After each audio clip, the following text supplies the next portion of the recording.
Hi friends, പുതിയൊരു വീഡിയോയിലേക്ക് എല്ലാവർക്കും സ്വാഗതം. ഈ ചാനൽ ആദ്യമായി കാണുകയാണെങ്കിൽ ഇപ്പോൾ തന്നെ സബ്സ്ക്രൈബ് ചെയ്യൂ. 2014 ഇറങ്ങിയ അൻസ്പ്രാക്കോസ് എന്ന ചിത്രത്തിൻ്റെ ചെറിയൊരു കഥ വിശദീകരണമാണ് ഈ വീഡിയോയിലൂടെ പറയുന്നത്. സിനിമ ആരംഭിക്കുമ്പോൾ തന്നെ പടത്തിലെ കഥാനായകനായ കൊച്ചു പയ്യനെ അവൻ്റെ മാമൻ വെക്കേഷൻ അവധി കഴിഞ്ഞ് അവനെ കോളേജിൽ ചേർക്കാനും അവരുടെ കമ്പനിയിൽ പാർട്ട് ടൈമായി ജോലി കൊടുക്കാനായും ഗ്രാമത്തിലുള്ള അവനെ പട്ടണത്തിലെ തൻ്റെ വീട്ടിലേക്ക് കൊണ്ടുവരികയാണ്. വന്നപാടെ മാമിയെ കണ്ട അവന് നല്ല ആശ തോന്നുന്നു. മാമിയെ തന്നെ അവൻ നോക്കി വെള്ളമിറക്കി നിൽക്കുന്നു. അന്ന് രാത്രി എല്ലാവരും ആഹാരം കഴിക്കുന്ന സമയം മാമൻ മാമിയോട് ഇവനിനി കുറച്ചുനാൾ ഇവിടെ ഉണ്ടാകും, അവന് നല്ലൊരു റൂം ഇവിടെ ശരിയാക്കി കൊടുക്കണമെന്ന് പറയുന്നു.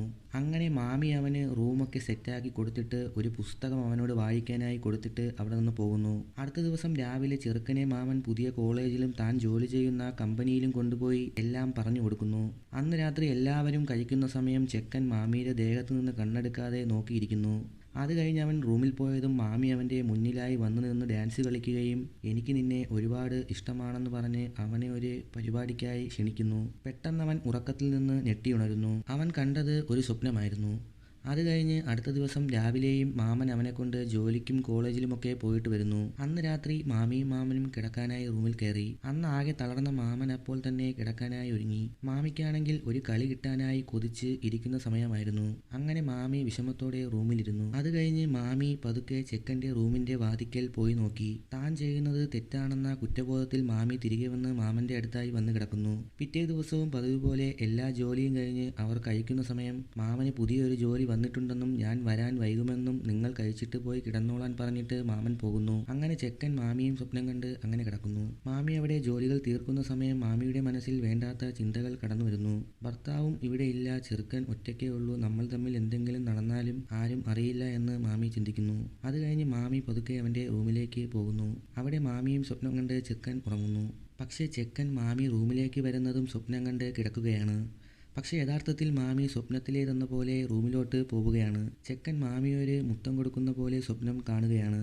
യഥാർത്ഥത്തിൽ അങ്ങനെ സംഭവിക്കാൻ പോയതും മാമിക്ക് തലയ്ക്ക് വെളിവ് വരുന്നു. മാമി പേടിച്ച് റൂമിൽ പോയി കിടക്കുന്നു. ജോലിക്ക് പോയ മാമൻ പാതിരാത്രി തിരികെ വരുമ്പോൾ കാണുന്നത് ഡ്രസ്സൊന്നും മാറ്റാതെ ഭാര്യ കിടന്ന് ഉറങ്ങുന്നതാണ്.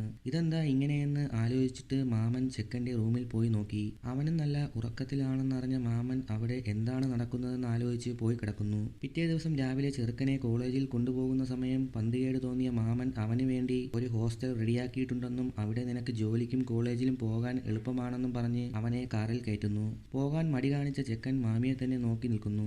ചെക്കൻ പോയ ശേഷം മാമി അവൻ്റെ റൂമിൽ പോയി ഒരു ആശ പോലെ നോക്കുന്നു. അത് കഴിഞ്ഞ് മാമി അവരുടെ ദിനചര്യ ജോലികൾ ചെയ്യുന്നു. ഈ സിനിമയിൽ പറയുന്ന മറ്റൊരു കാര്യം, സത്യത്തിൽ ആ ചെറുക്കനും നല്ലവനാണ്, ആ മാമിയും നല്ലവരാണ്. പക്ഷേ കുറച്ചുനാൾ കൂടി അവർ ഒരുമിച്ചായിരുന്നെങ്കിൽ തീർച്ചയായും അവിടെ ഒരു തെറ്റായ സംഭവം നടന്നേനെ. അത് മനസ്സിലാക്കിയ മാമൻ എല്ലാം കണ്ടറിഞ്ഞ് പ്രവർത്തിച്ചു. ഈ സിനിമയുടെ കഥ ഇഷ്ടമായെങ്കിൽ വീഡിയോ ലൈക്ക് ചെയ്യൂ. സിനിമ കാണാനായി ടെലഗ്രാം ചാനലിൽ ജോയിൻ ചെയ്യൂ. അടുത്ത വീഡിയോയുമായി നമുക്ക് വീണ്ടും കാണാം.